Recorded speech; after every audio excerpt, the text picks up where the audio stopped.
might be one of the most unsettling books that I've read all year. I gave this a 4 out of 5 immediately, and then my kind of more critical review of it also was a 4 out of 5. This book follows our main character, Jessamine Saint Germain, who is just completely obsessed with the idea that she is meant to be a star. She ends up going out for a role for Maria from Sound of Music in her like local production, and ends up being the like childminder, like the babysitter basically of the children playing the Von Trapp kids. And even though she doesn't get the role, she like maintains that she's going to somehow become the understudy and then take this role. Her entire goal is to basically just stay close to the director and figure out how she can prove that like she's the right person for this role actually. And there's like a lot of different layers to that even to just begin with, because Samantha is not white. So there's this whole backdrop of controversy kind of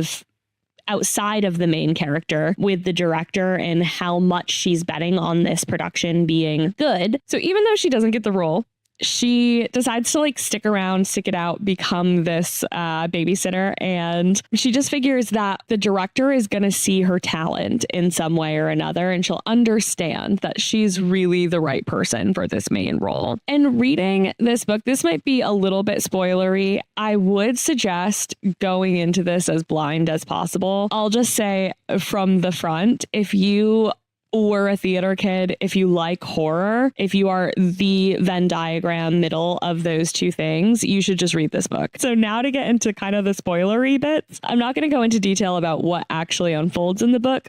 But reading this book is like being a frog in boiling water, or like slowly boiling water. You start out and like, this is the tab system I have here is like pink is where I felt like she was kind of relatable. And then yellow is just as she gets more unhinged. I just like, as I started to get towards the end, needed to switch colors, because in the beginning, she seems out there, but relatable. Like, you know, she's not normal and you know that she's not completely there, but you don't think that she's like unhinged. And then like about here-ish, you find out that she's actually just been this completely unreliable narrator. And you have to rethink every single thing, every single event that's happened in the book so far. And then it just spirals into like absolute madness. And it was so hard to put down once that happened. Like once that switch happened, it was like impossible to stop reading this book.